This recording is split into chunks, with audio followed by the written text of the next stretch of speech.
Oh, what?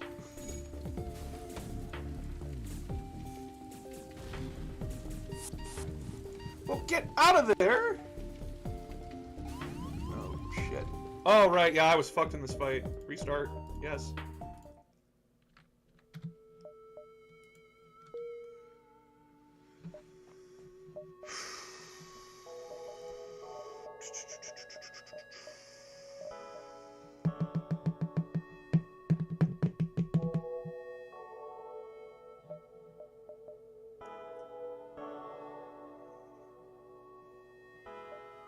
Hey! Also, by the way, he told me to remind you of the power scaling vid I tagged him in because confusion. Ah, yeah. Welcome, everybody! Sorry about that. I'm planning ahead here a little bit. Alright, so. DJ, Shadow here, wanted me to talk about the power scaling in Warhammer 40k. Oh, fuck, this is a... Well, this is a bad map. That's not good. Keep our options. Oh, fuck off! Ion Blast. There. Ooh, shit. Ion Blast. Ooh, that's not good.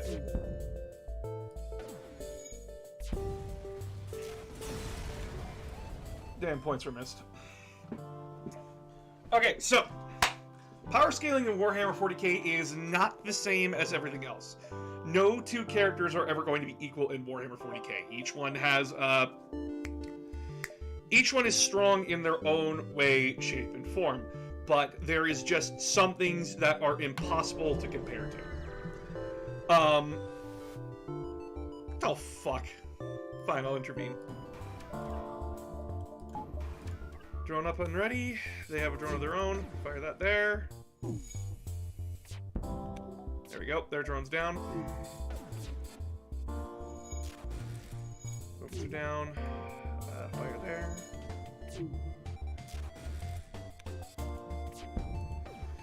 So when it comes down to it,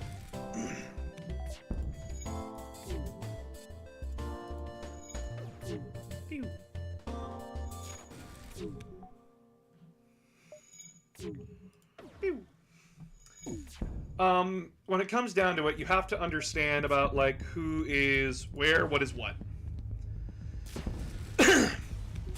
In the video that I was shown, it was not a ton of fair comparisons between a lot of the characters that were going on. Do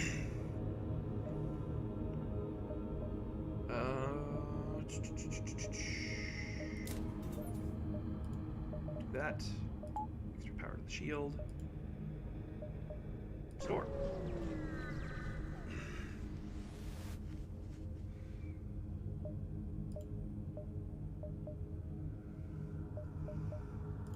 Me up. Drone parts. Fuel. Fuel.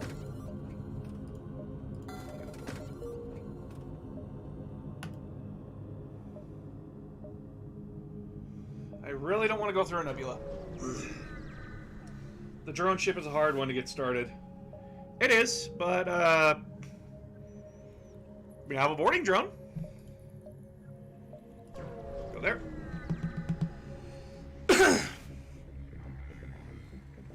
Oh god, it's the rebellion! Shit.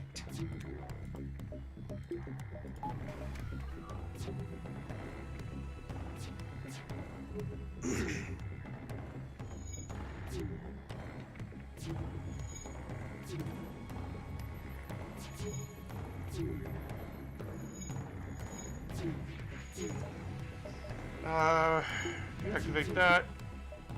We can turn off med bay, turn on ion, fire. Fire.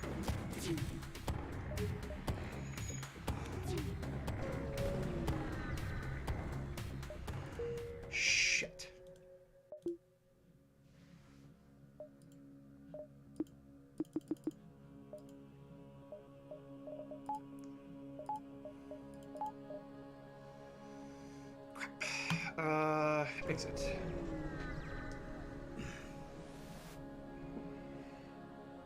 Like it was labeled mortals and over half the ones of it weren't mortals. Yeah. So, if anyone says that Abaddon will lose to Lilith Hesperex, I'm sorry, they're high as fuck.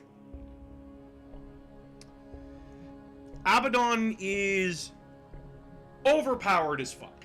Just straight up overpowered. The Swarm Lord could never... The problem is that, like, anybody who tries to go up against Abaddon is just not gonna win. That's the problem, though, is that, like, these are such unlikely encounters, it hurts. Like, Marnius Calgara, the Ultramarines Chapter Master, went up against Abby. And he was fucking slaughtered. Like, it wasn't a contest. Abaddon massacred Marnius Calgar without a second thought. Oh shit.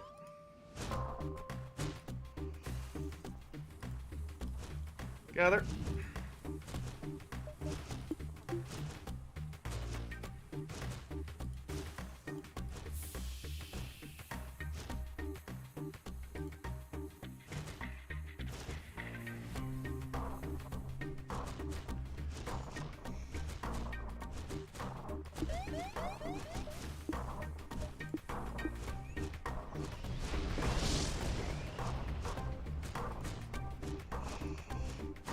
That's a fucked shit. Ah, so I hate FTL. The moment you don't pay attention, you're fucked. It's just not a fair comparison. It's not.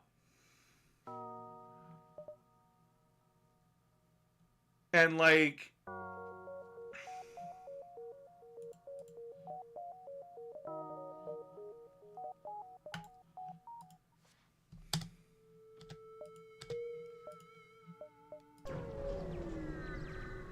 You gotta remember at the end of the day that a lot of characters...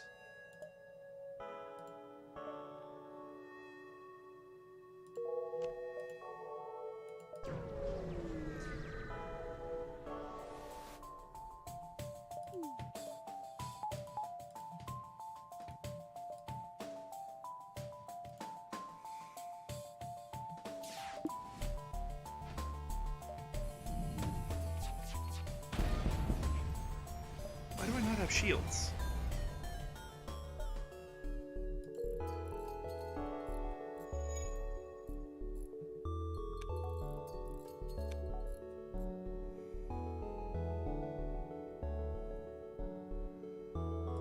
We don't need you working in there. We can have you working in shields.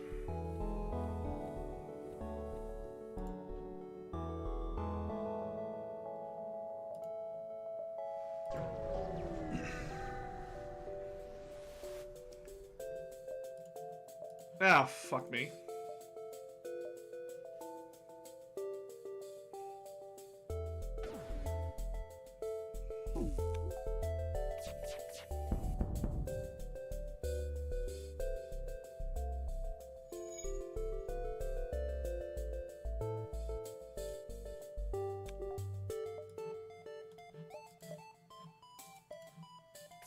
Pew, pew, pew.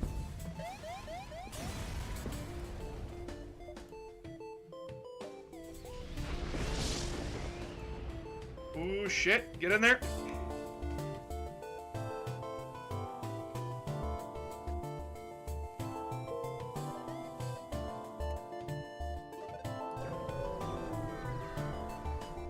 I don't know much on Warhammer. Just started making an army and reading lore. Warhammer is a bit wild, we'll put it that way. Where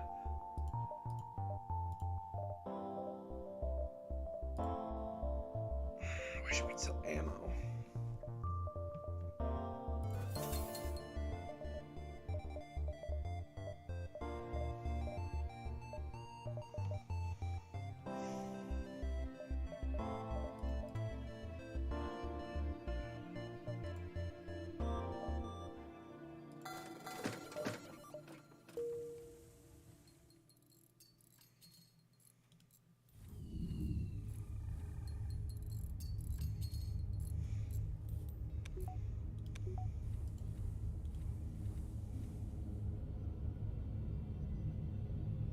Okay, so, continuing on. Basically, when it comes down to power levels in 40k,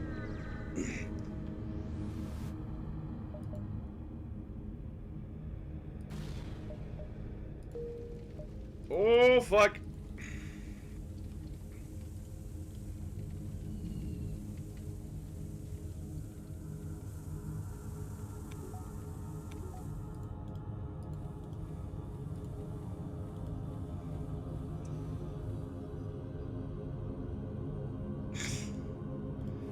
Okay, so Matthew Ward.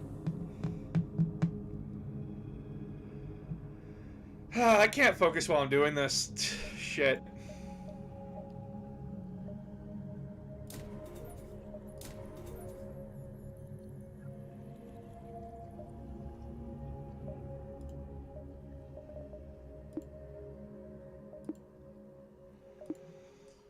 What do you mean system requires upgrade?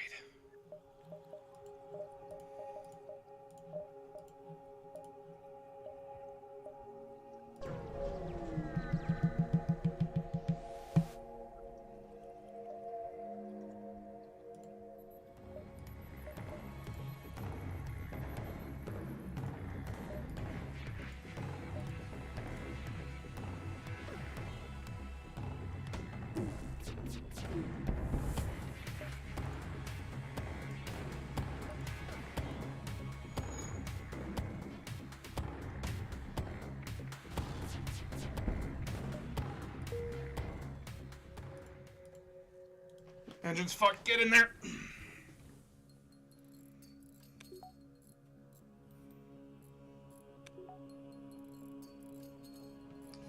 I work, but I lurk. Me. Hi, Magica. Was a big Battletech need for a long time, but Battletech has just kind of stalled out.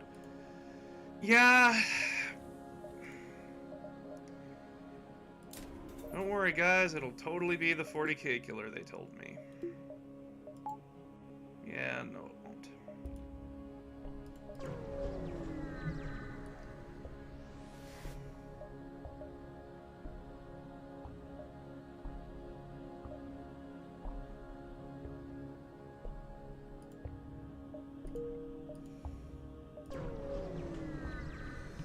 But yeah,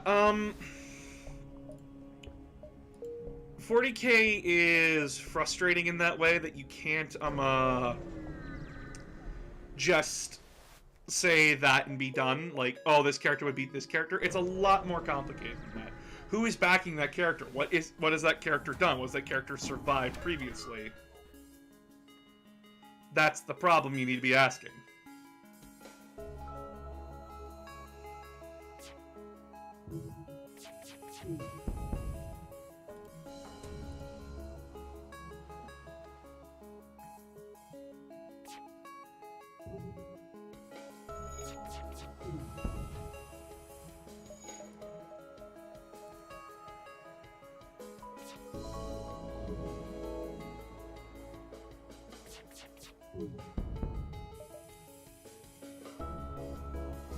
They can't take out my shields. Hell yeah.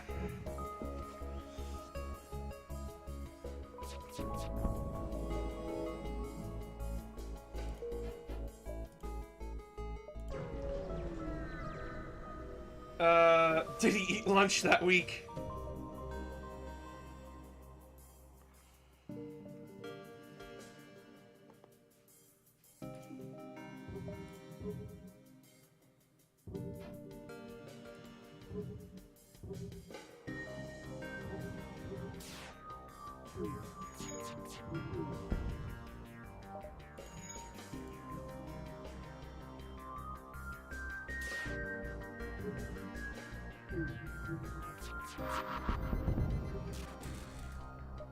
Uh-oh.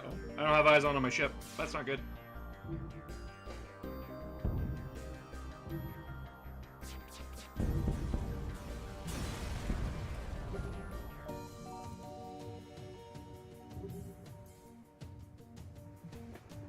Shield holding.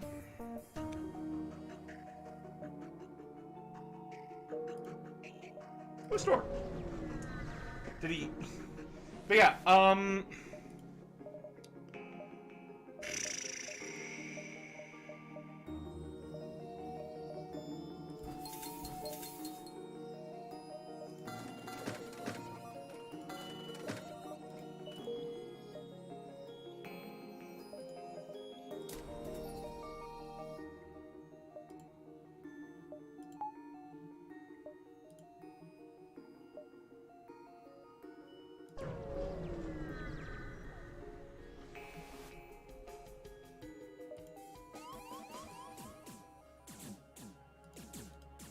get in there, help.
Okay, first we gotta get weapons back online, and then everything else. The sprinkling of schizophrenia in the game. I remember this game. Upside shields are holding. Power back on the lasers. They have no one fucking with our ship anymore. You get into engines. Get her on the gun because she gets guns up faster. Hit their shield.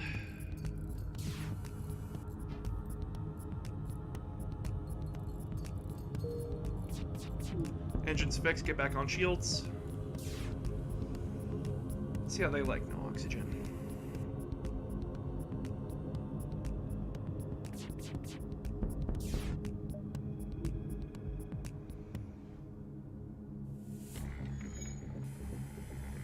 You know, let's just sit here and wait. Let's let them suffocate. Anyway.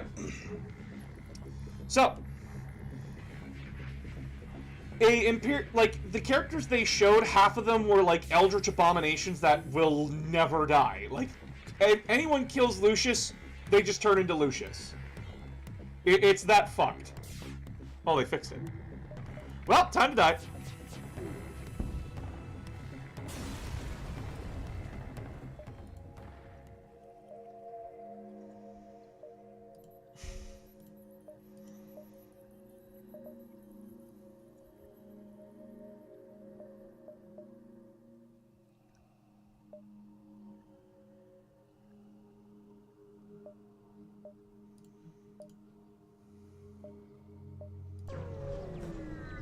What do you want to say about Matt Ward? Okay, so we need to get off this, we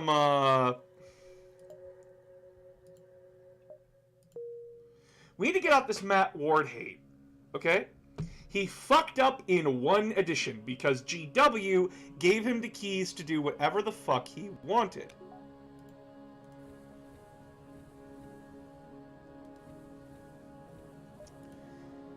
Do you blame the guy who was given the job who had no leash, or do you blame the people that let him? Matthew Ward is a good writer. He's a good writer.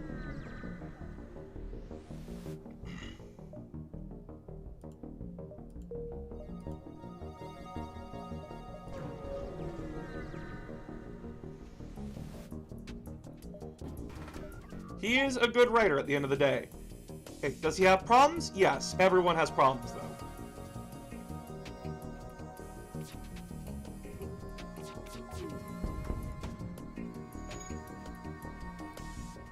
That was a waste of a missile.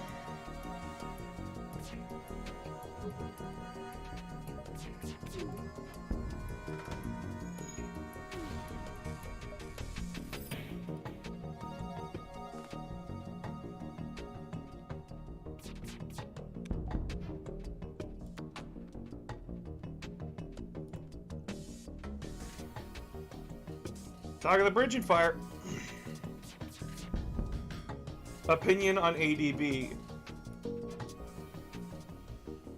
On ADB. Who's ADB again? Remind me?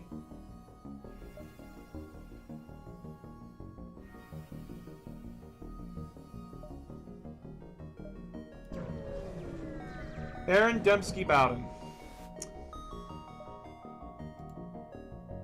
Oh, fuck, we lost Emily. Alright, you're on guns now, guy. Sorry about that.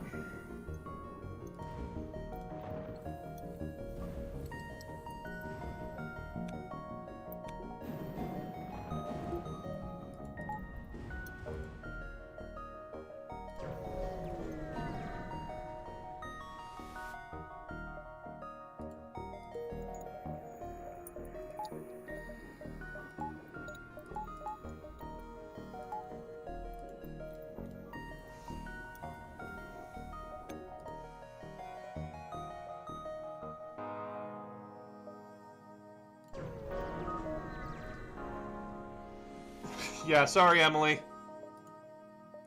But we got Nimki! Oh. Shit. Everybody out. Everybody out. Everybody out.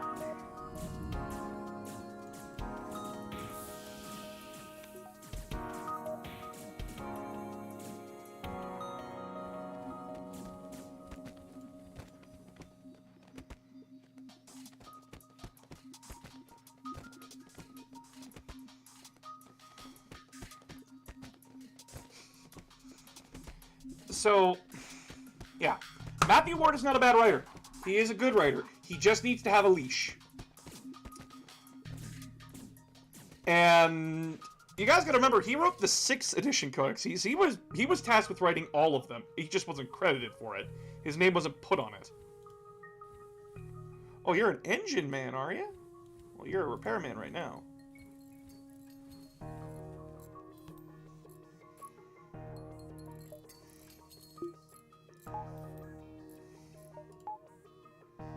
Alright, now get on...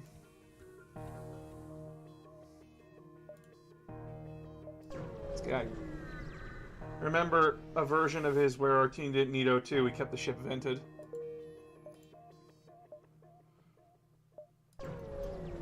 There's a store, I can take a quick repair. Fix, fix. Fuel, fuel, fuel.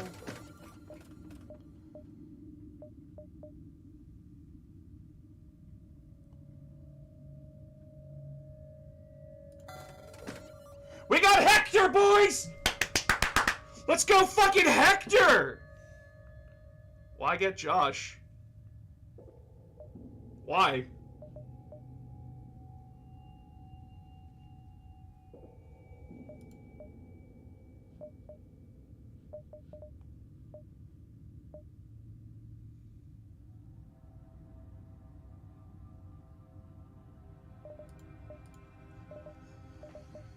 Did I make a mistake?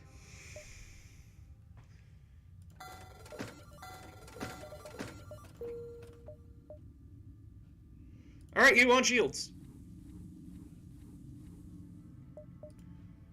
Alright, we got a 4-man crew! Let's go, let's go, let's go, let's go, let's do this!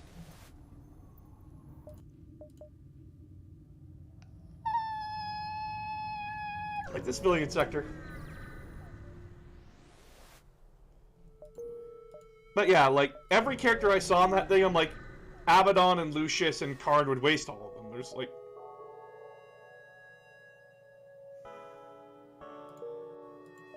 Like, what do you want from me?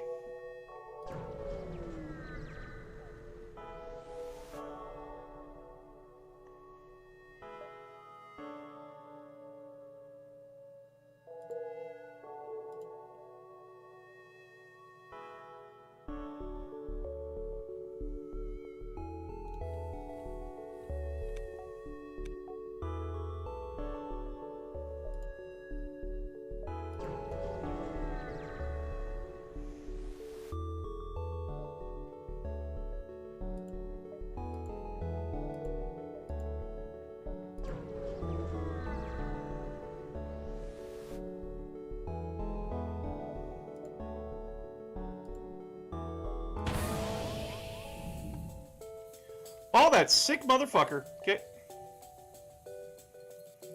It's on, bitch!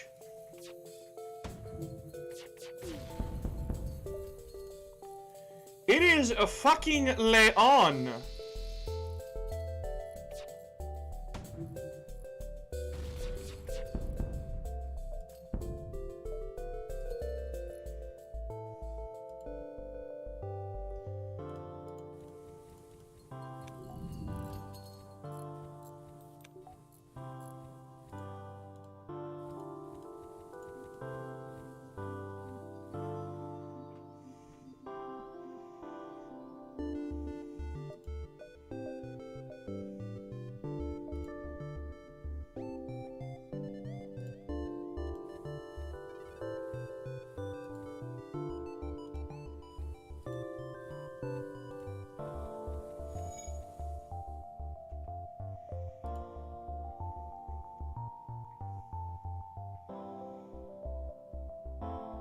Ah! We got Kriz! We got fucking Kriz!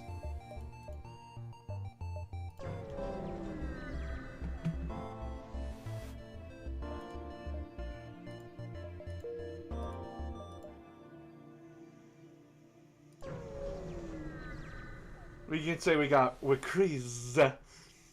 Yes. Okay, ooh, a store. We need fuel and we need to repair.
Can you rename characters in this game? I can.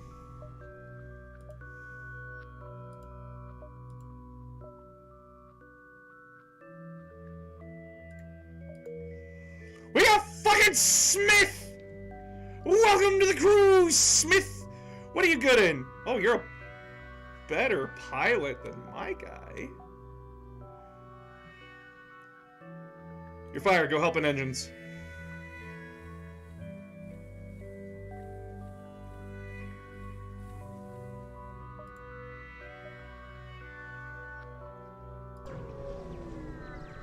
So why not name the crew after chat?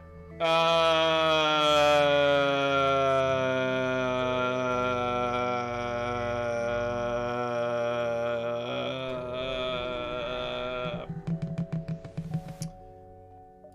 don't know. Because this game frustrates the fuck out of me, and I don't think we're gonna make it.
No!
This is how we'll win, boss.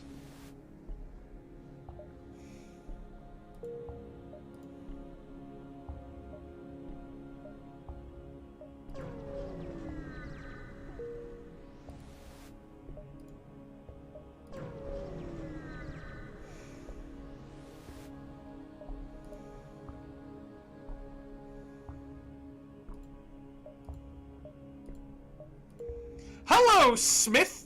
Hello, Smith! Get over here! I need you. You're a weapons man? You're a weapons man? Smith? Smith? Smith? Yes.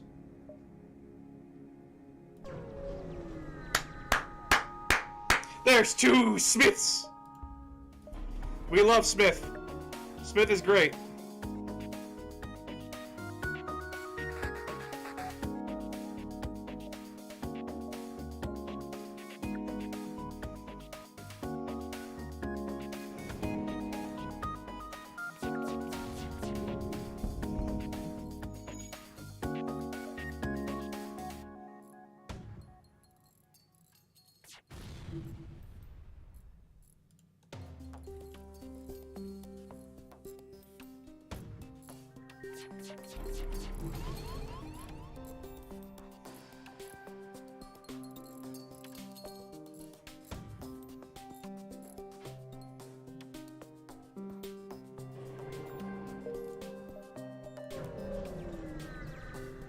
Flee!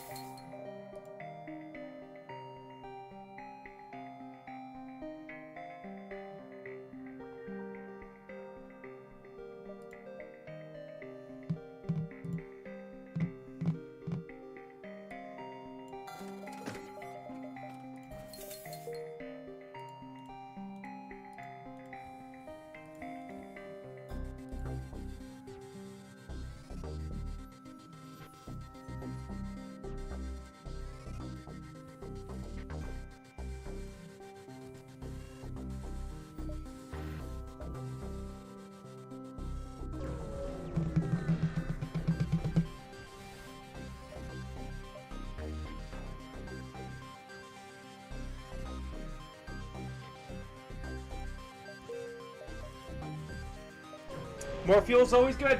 More fuel's always good.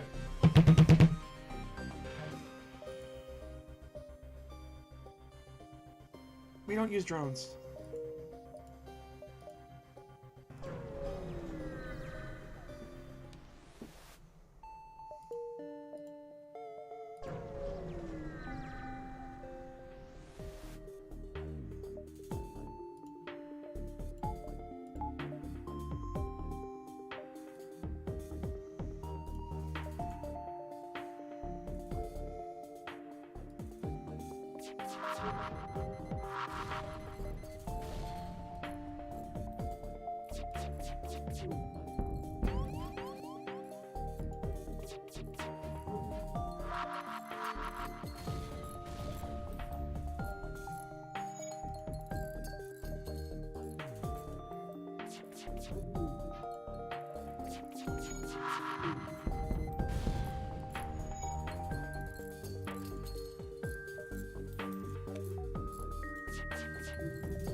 Smith can't aim for crap.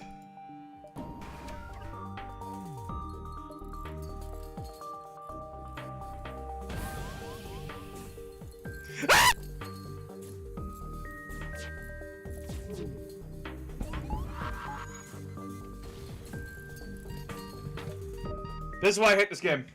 This is why I hate this fucking game. I hate FTL. Hate it. Hate this fucking game. Hate it so much. Ah! I hate this fucking game! I hate it.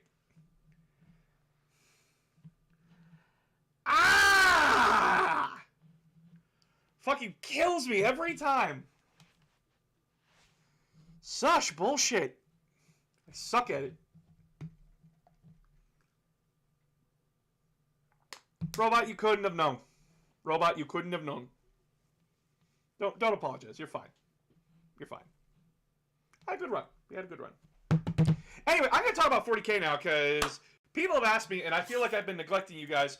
So here we go. Here we fucking go. We're going to talk about Warhammer now. So you know why we can't compare characters?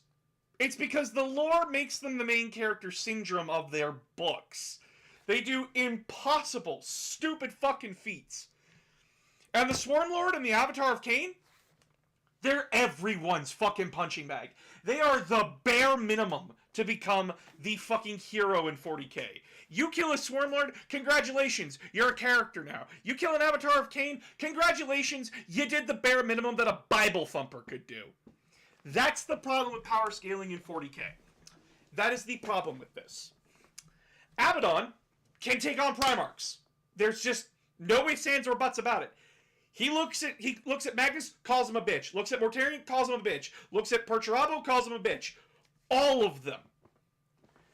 Abaddon can technically be the strongest character in 40k until he's not.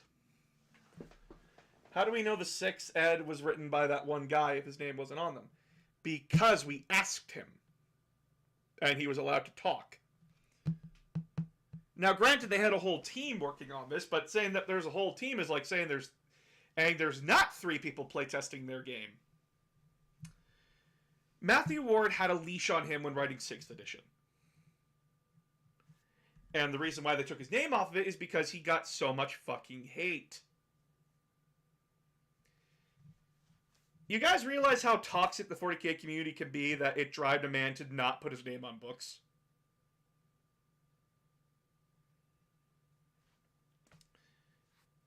The man makes one fuck up. The man makes one fuck up, and he's crucified for life in a community.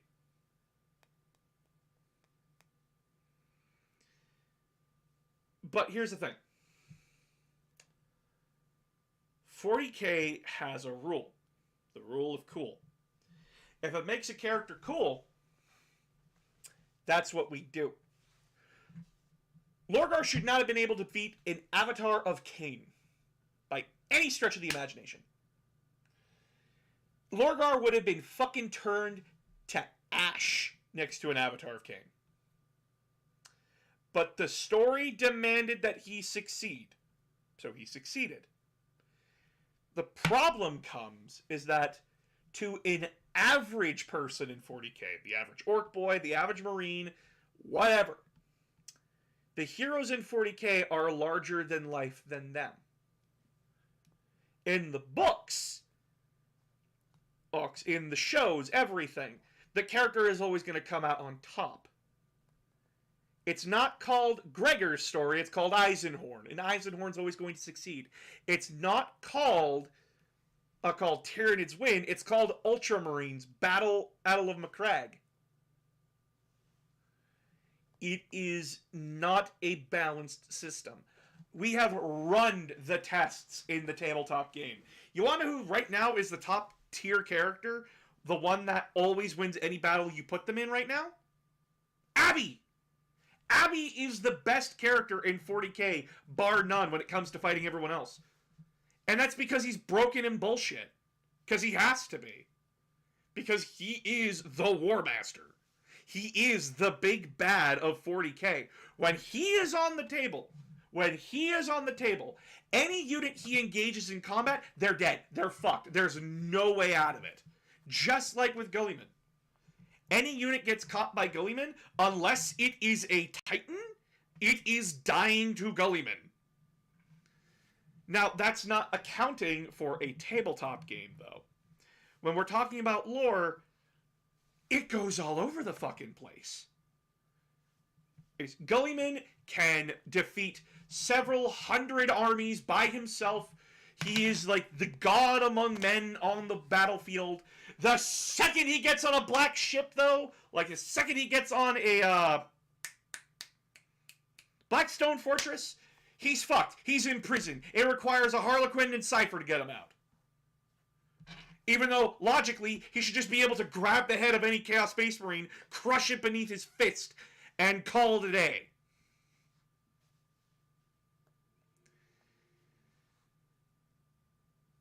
It is ridiculous what 40k can do.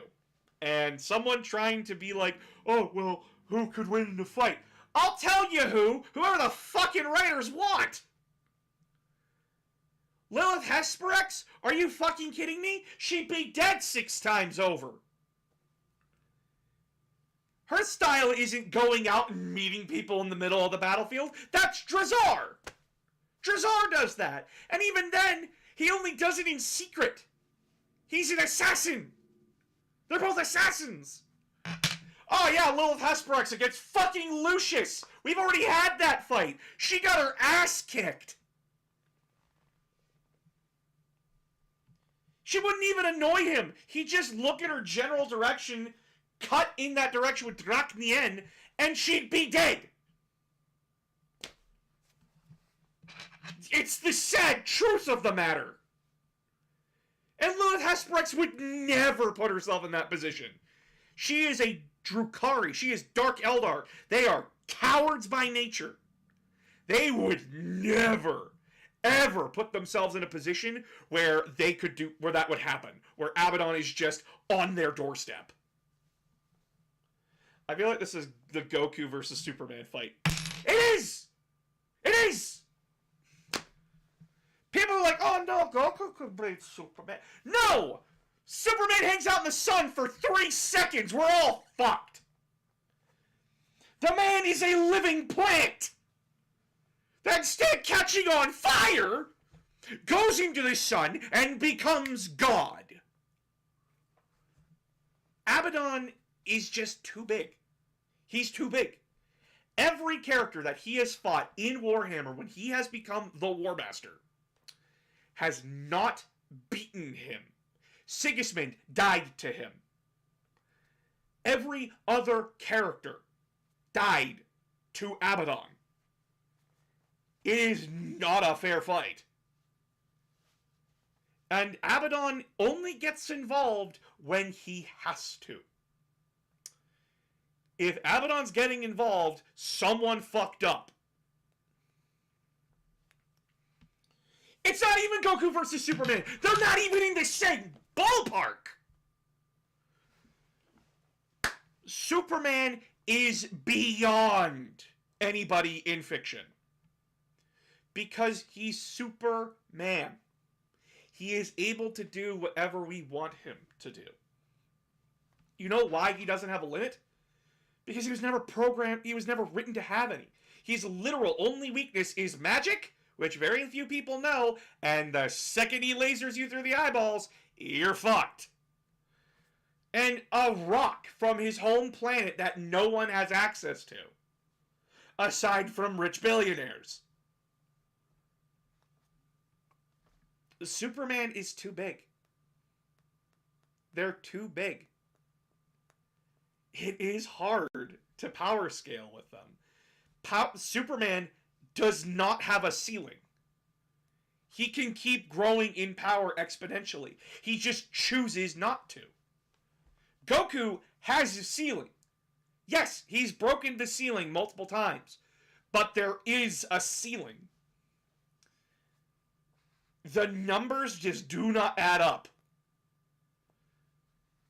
Goku can never match Superman. Period. Superman is the bar of god tier characters that cannot be touched. Which sucks, but at the same time, he's an allegory. He's always been an allegory. He is a good person with the power to do good and evil, but chooses to do good because it's the right thing to do.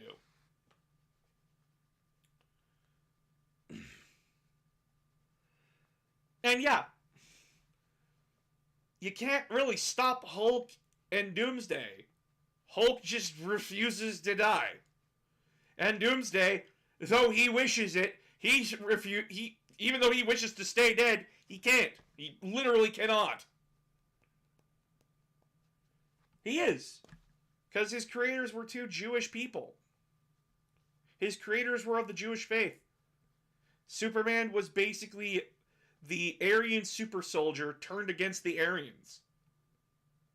I.e., what makes you think that Superman would want to do anything you want on him to do? Why would you assume that he wants to kill people? Couldn't you just put these rocks in a gun, do what they did in Wolverine in the movies? You think Superman fights alone? Read Tower of Babel. Or watch Justice League Doomsday.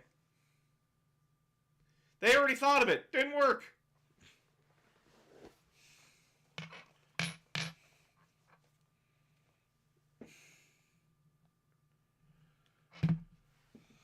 It fucking sucked.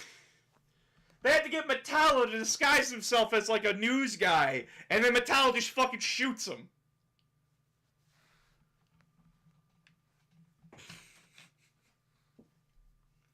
Hello! A little late edition! A good take on the overpowered force of nature type of character is Wonder of You from JoJo Part 8. Don't ask me. I know nothing about JoJo. I know as far as Stardust Crusaders, and then the last bit I heard of it is that Dio had a kid, and he wanted to be a pop star. But not a pop star, it's like a gangster kind of thing. Like getting Superman with bullets is next to impossible, but going in close range like Batman as Knuckle Duster is actually reasonable. Here's the thing, guys. You could have Superman under mind control. Mind control. He will not kill you. It is impossible for him. He will not do it. But he will break everything in his path to knock you the fuck out. There's the difference. 40K does not have something like that. We have a power ceiling. we have it. And even then, that power ceiling just doesn't exist. Or it can be just taken off whenever GW wants. I have no idea how Vastor compares to everything now. This new character that we got, who's coming, we have no idea how powerful this fucker is. I have no idea. I haven't seen his stats. I haven't seen him in the lore.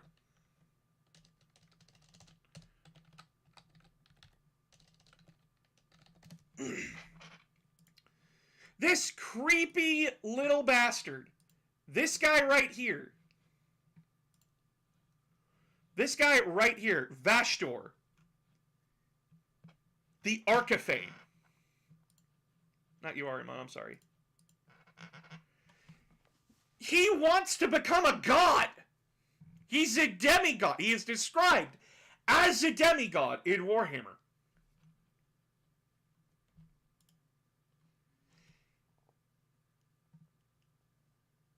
I have no idea his power scale. But Abaddon clearly doesn't trust him. He's basically just like, well, you're on my ship, and I know that you can fuck with it, so that's not a good thing. So yeah, I'll hear you out. I'll hear you out, you crazy demon guy who sells guns to the Chaos Gods themselves. Like, Jesus Christ!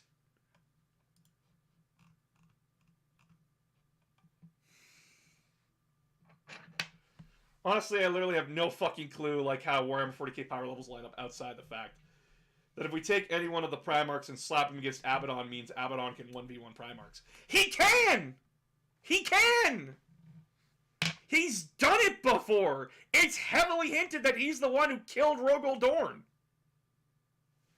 Heavily hinted!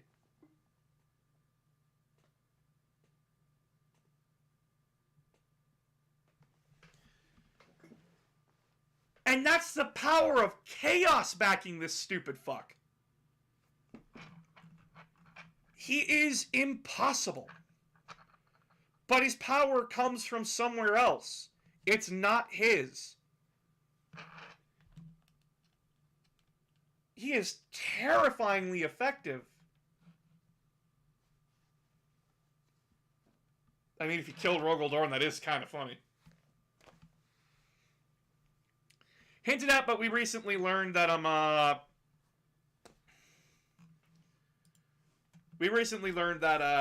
it might not be Rogel Dorn's hand that's in the amber in the phalanx. Oh shit, he's 120 meters tall, 12 millimeters high. Shit, that's a big boy.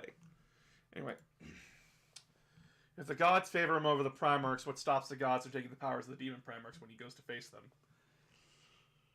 They usually don't fight. But let's put it this way. He's got Angron on a leash. Yeah.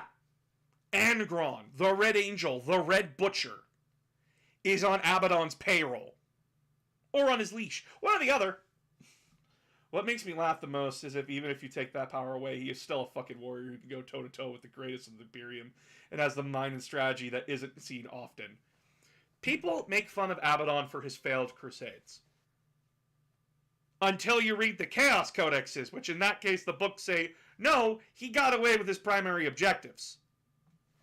It's just that they eventually pushed him back. Khorne made it possible. Oh, yeah!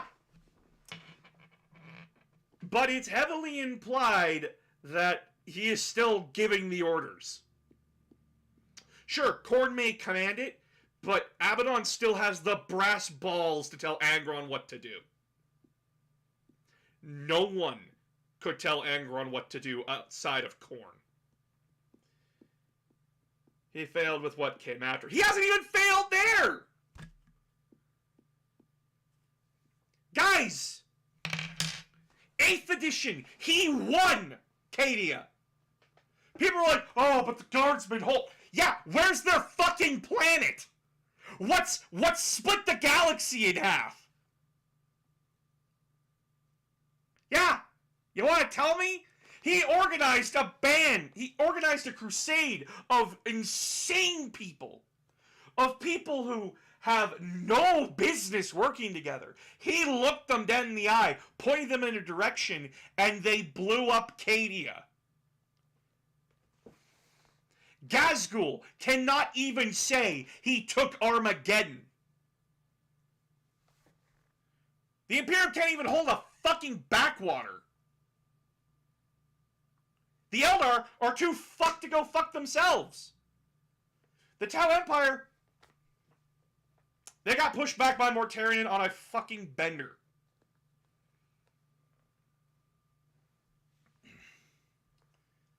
Tyranids, they're just hungry bugs. They are hungry bugs.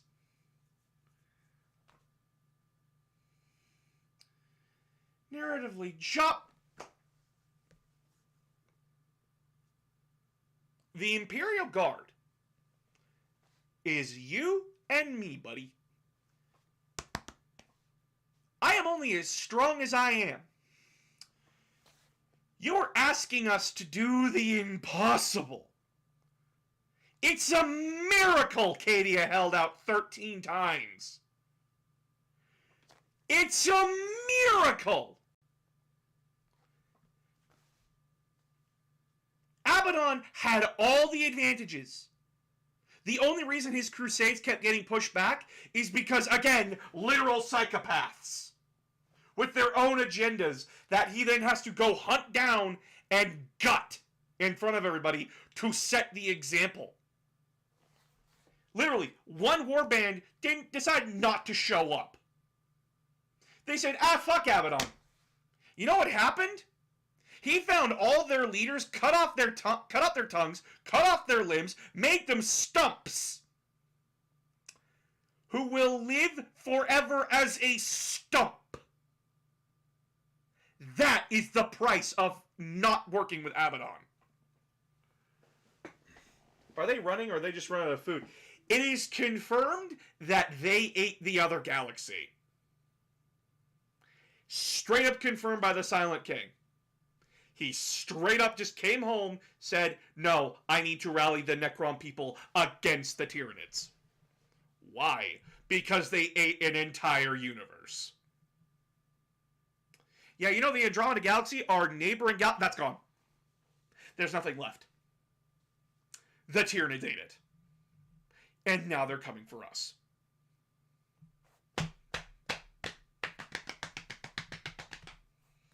Oh boy, 40K!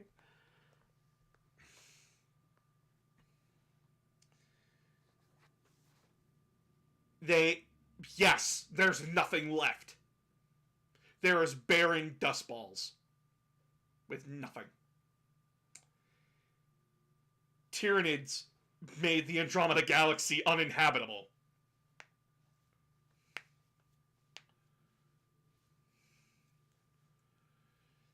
Exactly. The guardsmen... Guys, you want to know how fucked the Imperium is? There is one campaign, where if the Imperium could just throw things at it, they would have won. But guess what? They can't. They can't. I'm going to find that campaign. One sec.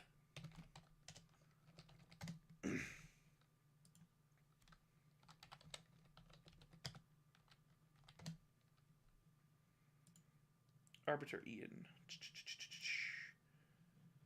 Where is it? Where is it? Where is it? Where is it? Where is it? Where is it? Where is it? Where is it? Where is it? Where is it? Where is it? Where is it? Where is it? I know you're here. Taros. The Taros campaign. By all accounts, the Imperium should have been able to go in there, happy slap the Tau out of their mining system. But you know what happened? The Imperium fucked up, continued to fuck up, and then got pushed out by a force that was 10 times smaller than theirs. Because instead of holding back and letting them slowly push up, they just tried to force the issue. And the Tau just preferred hit and run. Instead of matching the Tau on an even playing field, instead of just matching them square for square, they just decide to bolt. They just decide to gun it for the king. And the Tau were like, snipers take out their leadership. Hammerheads, fire, pull back, fire, pull back. Stay out of range of their longest cannons and fire. It's embarrassing, the Taros campaign. The Imperium is literally fucking hopeless. They couldn't even get Marines to do the fucking job. A strategy that would have benefited the entire campaign, and if the Marines just helped, the Chapter Master went, no, I don't want to risk my men in that engagement. It is literally holding a landing site. That is all that that's all that was holding a landing site. So that way you could get a second front going. Spread the enemy's numbers out even further than they were. And they refused to do it. Why? Because, and I quote, Marine independence.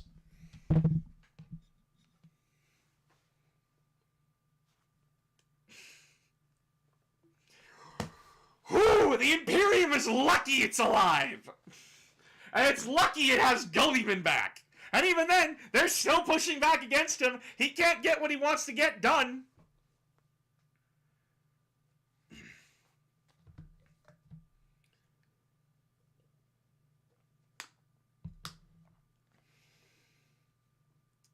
Yeah, playing Dawn of War 2 Chaos Rising. You have to go back to Meridian to help, like, once in a while. And then they're attacking the capital. And you're like, how the fuck did this happen? And the governor goes, dude, you brought us key victories, but we've still been fighting like 1,000,000 battles over here. We're fucked.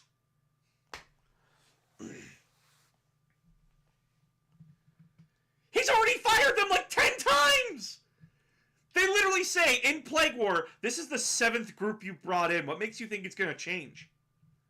And Guilliman says, I will make it work. Ah! How many more None. It doesn't matter. How many people, like, even in our modern day, if I walk into a room full of people, who the fuck's going to listen to me?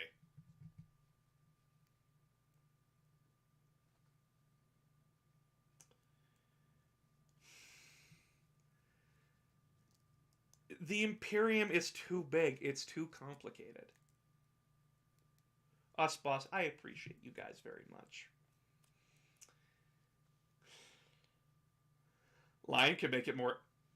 He would literally go into a room and sit there quietly. He would not make it more interesting. He would sit there. The Lion doesn't understand people. Gulliman does, and it's why it's angering him that he's so good at it. But it would be more interesting to have Lion back. It's rumored that he's going to be the next one. They keep rumoring it, but it's not going to happen. Trust me, bitch. 10th edition comes out, no sign of Lionel, no sign of Lehman Russ, no sign of anybody. Just Angron, we know he's coming.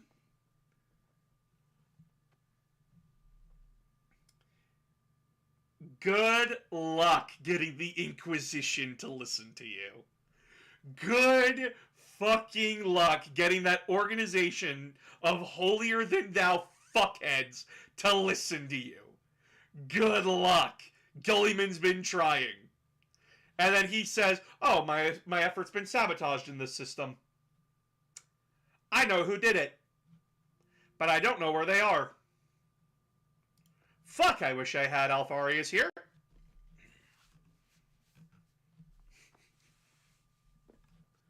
That's how fucked this whole thing is!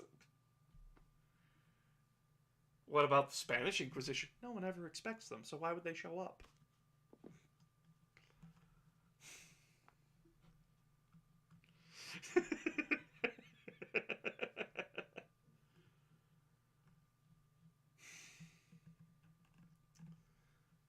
It is fucking stupid.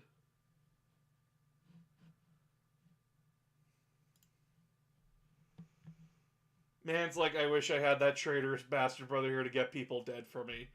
Pretty much. Gulliman is not an idiot, but he is one man. That is something that is pushed into our brains about the Primarchs. They are incredible, amazing individuals. But they are still men at the end of the day. You can give them all the brain power, all the muscle. But they are still men. They get tired. They get annoyed. They get angry. They get suicidal. Gulliman is at his wit's end in the books. He's tried everything. And the Imperium continues to be a backstabbing bitch. And Godblade, he pretty much drops the OG Book of Lorgar in front of his head. Chaplain and Farseer, one of my favorite 40k scenes, and ask one question. Is the Emperor a god? The answer is no. He's not. If someone can name a single individual who can hide from Alfarius, and I'll be a fan of the Blood Angels. Korax could. Korax could do it.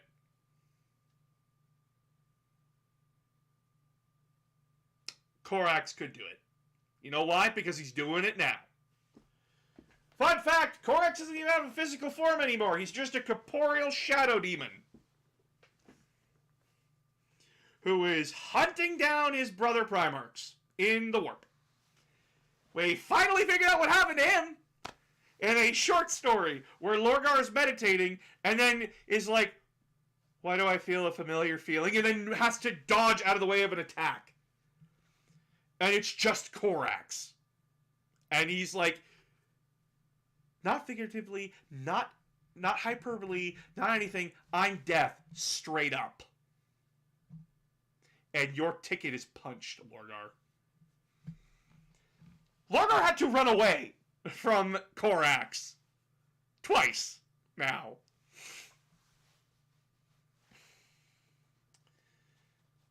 And guess what? No one can hurt him. He's a literal shadow. Why do I hear boss music? I am death. Isn't Korax also so good that he's disappeared right in front of an ambush of Grey Knights that found him and left him immediately? They weren't worth his time. I don't know if he did that one.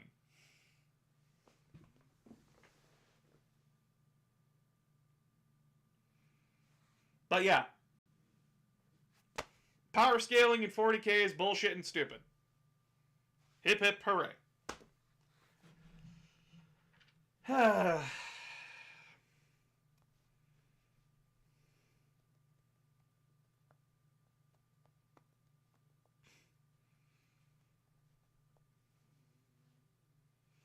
Which Primarch return would make things more interesting? Which Primarch? Oh, that's a good question. Not counting the two that are fucking dead. That leaves Vulcan, Leman Russ, Korax, Jagatai Khan, on Lionel Johnson, and Rogel Dorn. The one that would make it more interesting is Jagatai. No, he wouldn't. Read The Beast Arises. It would not make it better. Jagatai would make things more interesting. Because Jagatai, unlike the rest of his brothers, is one of the most interesting Primarchs around.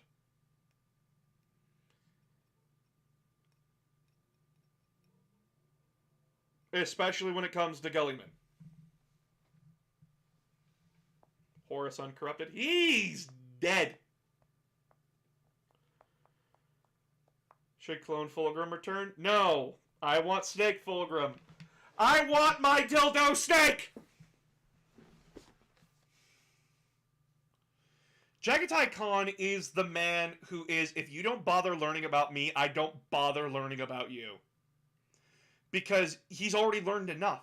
You aren't willing to put in the work. He's not going to put in the work for you. Jagatai is a man who... He's aware. He's aware of his surroundings. He's aware of reality and the world. He's lived a life where he lived on a planet where he had to let the Mongols do what they want. And he was on the... And when his father showed up, when the Emperor showed up to recruit him, after he conquered his world, he knew what his dad was offering. It's the same thing that he offered his enemies. Either join or die. And Jagatai just chose to join because it was better than dying. Jagatai saw the Emperor for what he was. A fucking hypocrite. He never worshipped his father. He never liked his father. He didn't give a shit. He would lead his legion, but he'd lead his legion in his own way. It's seriously why Horus thought that he could corrupt Jagatai to his side. But the one thing Jagatai hates more than anything else in the world is hypocrites. At least the Emperor was honest with his intentions of taking over the galaxy. He didn't put on a veneer of, I'm liberating it.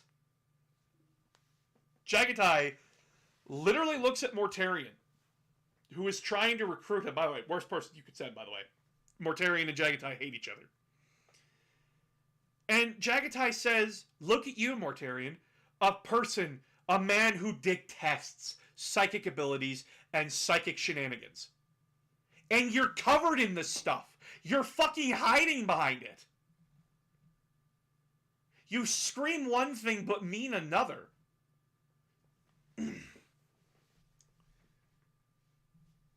You're a fucking coward, Mortarion. Fuck you. The White Scars books are genuinely interesting because we get to see both sides. We get to see Jagatai actually think about joining Horus. He seriously considers it. And it's not till he sees Mortarion where he goes, oh, no, if that's what Horus is, if this is what Mortarion is, I don't want to fucking see what Horus is.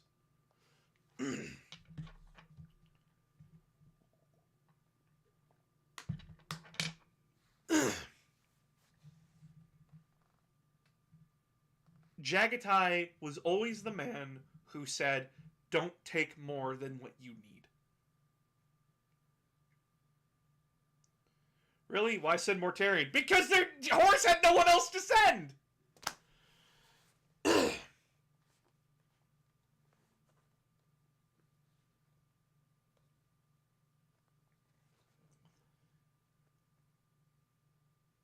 Okay, that's not exactly true.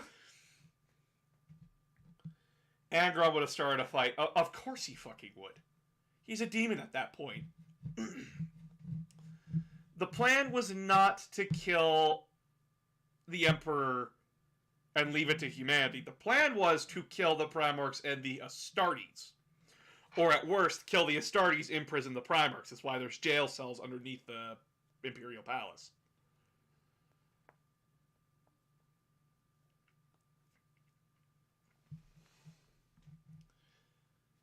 Jagatai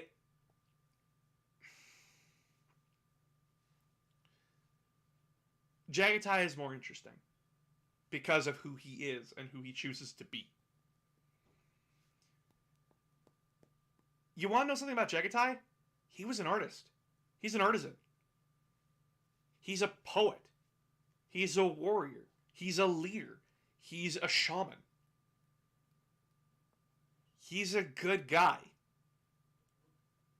Sure, is he a fucking savage on the battlefield? Oh, that cannot be understated. Man like fights like a man possessed. Okay, so it is implied in one of the short stories where Malcador is sitting by his aide's bedside. She is dying of age.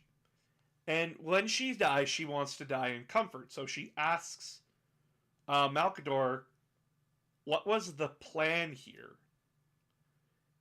And Malcador is not a reliable narrator. He is a liar. He lies a lot. He's a good person, but he has to lie. We do not know if what he said is true or is a lie. He said the Horus Heresy was supposed to happen. He just says it happened too early. The idea was, as he puts it, that when the Webway project was finished, they would put Magnus the Red on the Golden Throne, and that would be his cage. They would then send the Custodes throughout the galaxy to murder all of the Marines and capture the Primarchs. They would then put the Primarchs in special, chambers that were supposed to be their respected cages. It's why in Deliverance Lost, when Korax is sitting in a room, he's like, why does it feel oddly like home? That's disturbing. Rooms that they would not want to leave, but Korax was well more aware enough to go, this is fucked, I hate this room. That is what Malcador said. Now, do we believe Malcador? We don't know. And that's the point. We don't know if that was the plan.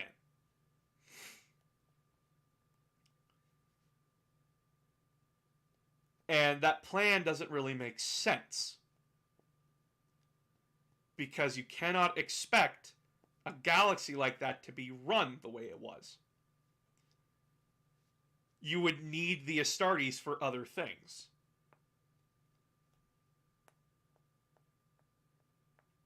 It's hard to imagine. But the evidence is there if it is true. Is it a short-sighted, stupid plan? The Emperor has nothing but short-sighted, stupid plans. I do believe Gulliman would have surrendered peacefully in such a situation. Yeah, he probably would have, and begged for his sons not to be killed. Because Gulliman had a fucking heart. Jagatai would have saw what it was and, like, fight back.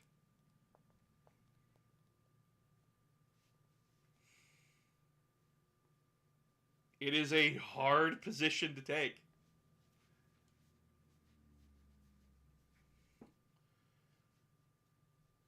It's why I think Jagatai would be 1,000 times more interesting than anyone else. Because Jagatai seeing the Imperium in modern, he would not be so nice about it. He would literally look at everyone and go, you're all fucking idiots, and you're lucky that Gulliman's telling me not to behead you. Because I would. And unlike my brother, I'm a good hunter. I will track you down. The recent book, Mortarion book, showed a different aspect than people thought. Yeah, he's kind of cringe. Morty is kind of cringe. Gulliman tears him a new asshole in Plague War, and it's great. Like,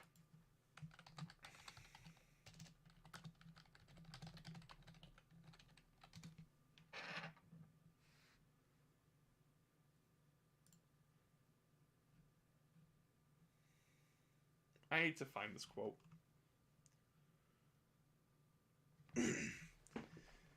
Mortarion straight up says to Gulliman, you don't know suffering like I do.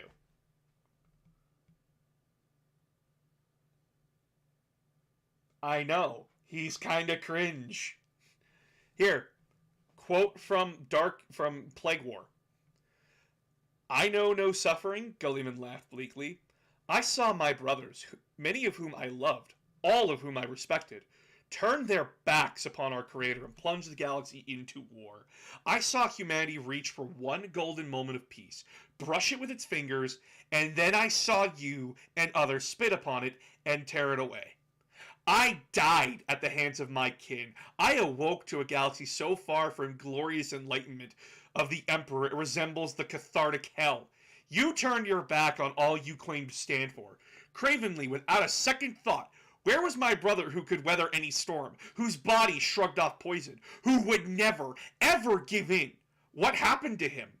The Mortarion of old would never have allowed this. He would have died with honor. You must have seen as your warriors were transformed into these hulking monsters what awaited you should you say yes to salvation. You, who called yourself the strongest of us, the redoubtable, the master of any pain and sorrow. Oh, how hollow those words seem to me now. I at least know what I am. I look at myself, and though I perceive many failures, I know with unshakable certainty that I perform the duty I was created for, that I fight for the preservation of mankind.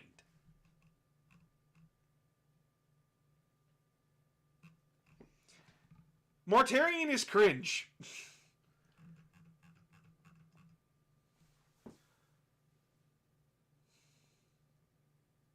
I meant Pale King, Mortarion's belief in the fact that his actions were so necessary as Horth.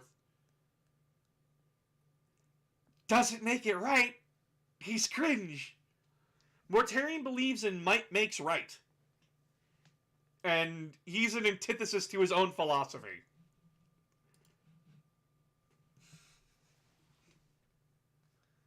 You gotta read more than his book. You're only gonna get his perspective from his book. Necessity is not absolution. It's not. Oh, I read more. You gotta remember, Mortarion is a hypocrite. He was weak when he fought his father. Oh, thank you for the follow, Jay Bren. Mortarion was weak when he fought his father. He failed. Yes, underlying circumstances, his father cheated. But he couldn't have done it alone. And he refused to accept that. He hates psychers, but he surrounds himself with stuff of the warp. He surrounds himself with psychers. His first captain is a psyker.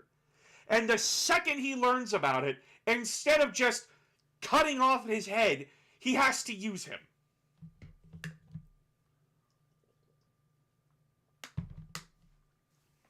Hey, thank you for the follow. Jagatai is right about Morty. To be fair, he was tricked. It doesn't matter if he was tricked or not. He said, a psyker in my presence is a death sentence. He finds out Typhon is a psyker. Why didn't you cut off his head? He's already a backstabbing cunt. Kill him. Murder him. Cut off his head. He's already betrayed you. Why do you have any reason to trust him? And he didn't. He literally had no reason to.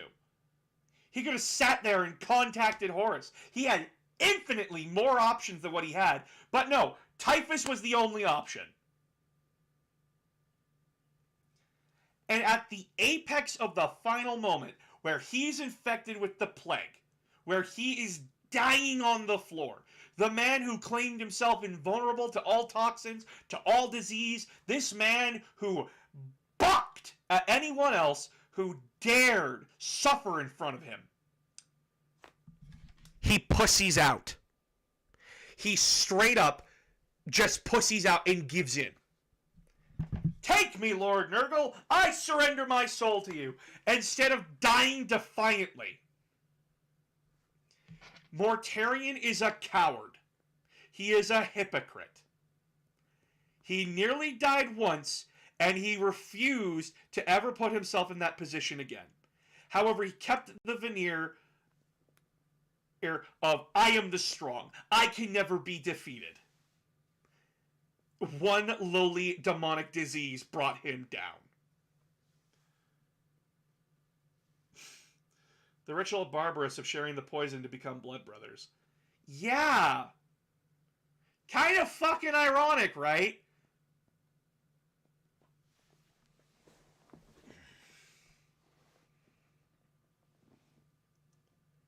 It's a big problem with Mortarion. He's a fucking coward.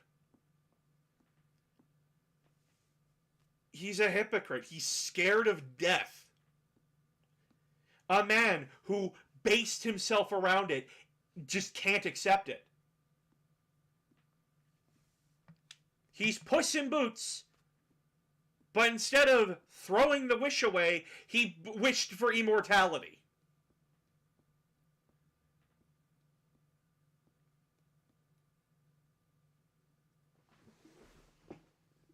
Hi, Dark Lord Popo. Pow pow! Pow pow! Pow pow! No, it just knows better. Anyway.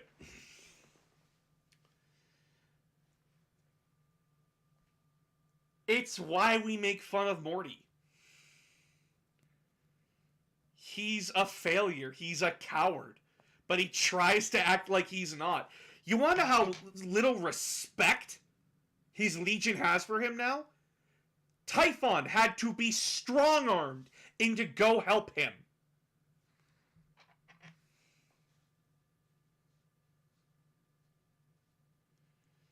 Like, Typhus said, I want nothing to do with that failure.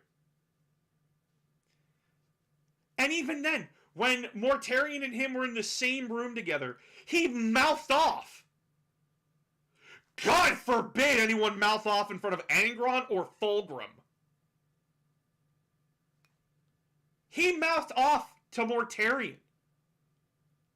And you want to know what Typhus said to him? You're not even on my fucking level, you little bitch. Accept it. I'm Nurgle's favorite. He puts you in the cage when he doesn't need you. I don't have such a cage because I know what I am. And I happily accept it.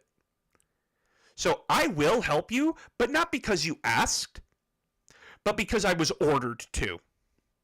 Know your fucking place, trash.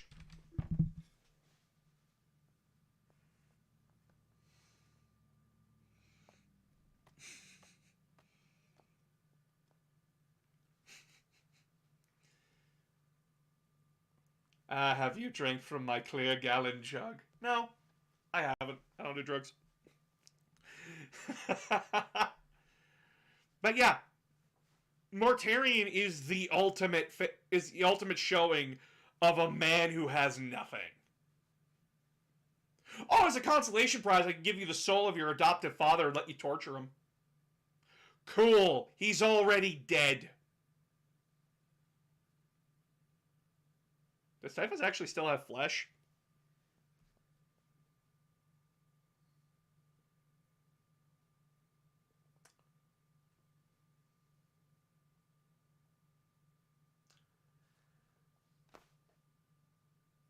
I don't know. I honestly don't know. I have to take a look.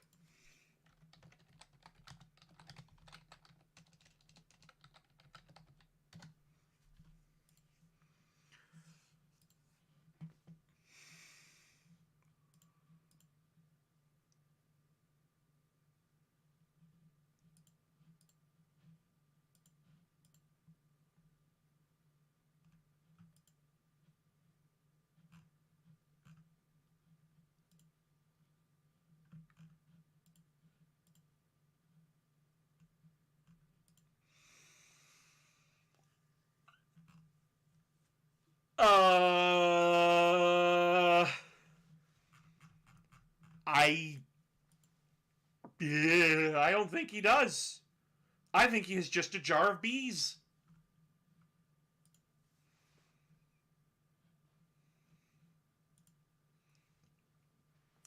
Oops.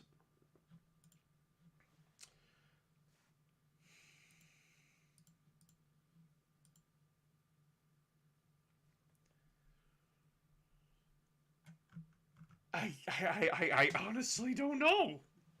I honestly don't know. I think he's just a jar of bees. Magnus got a similar story to Mortarion, but with better intentions. No, they're not even comparable. Magnus is the man with good intentions, but the road of good intentions is but the path to hell is paved with good intentions. Magnus is the ultimate arrogant jackass. He wasn't a hypocrite. He's just a jackass. He is an easily led egotist.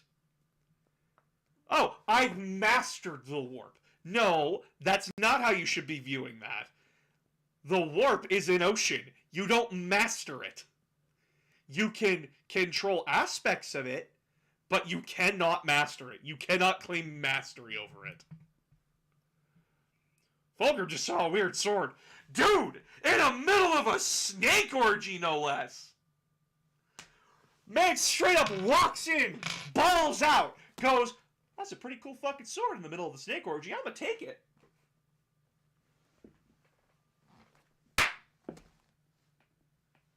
Fulgrim just had his worst qualities kicked up to 11. That was Fulgrim's corruption. Just his worst traits kicked up a notch.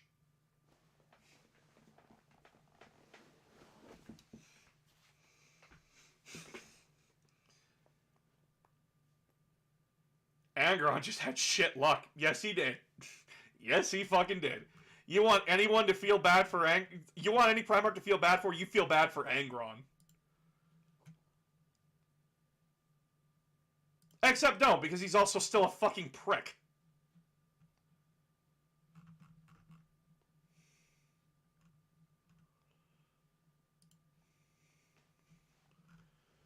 He's a bit of an asshole, that one. Percher almost said God is cringe, and the gods got offended at that. Percherabo said that gods are cringed and looked at him and said, "Okay, man-child, calm the fuck down. How's wanting to bang your sister anyways?" Ooh. He rolled a nat 1 on the Luck of Homeworlds. Percherabo is a petulant man-child. All the Primarchs got problems, boys. All the Primarchs got problems.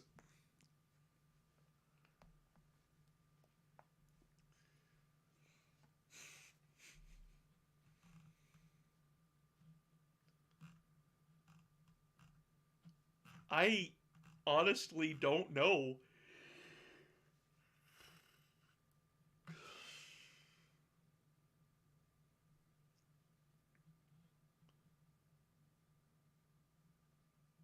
Okay. No, he's just a jar. He is literally just a jar. Typhon is a jar. Sorry, Typhus is a jar. His swelling in size, his skin and armor became one. Great funnels of pestilent bone burst out from his body. Into these poured thousands of Nurgle demons flies, gnawing him from the inside out, until his rotten shell teemed and heaved with squirming life. He is just a mayonnaise jar, people! A mayonnaise jar full of insects. Are the Primarchs made of anything but problems? Aren't we all just made up of problems, dude? A good amount of therapy and a good amount of father-son time, along with having an actual, stable home life rather than a fucked up home life that a lot of the Primarchs had, would have been better for them. Any family dynamic probably would have been good for them. Thank God Typhus didn't join Slaanesh while still being a jar. I think that's where we'll end it on that one. So, y'all have a good night. I will not be streaming tomorrow, but I will stream on Wednesday. So you all have a good night.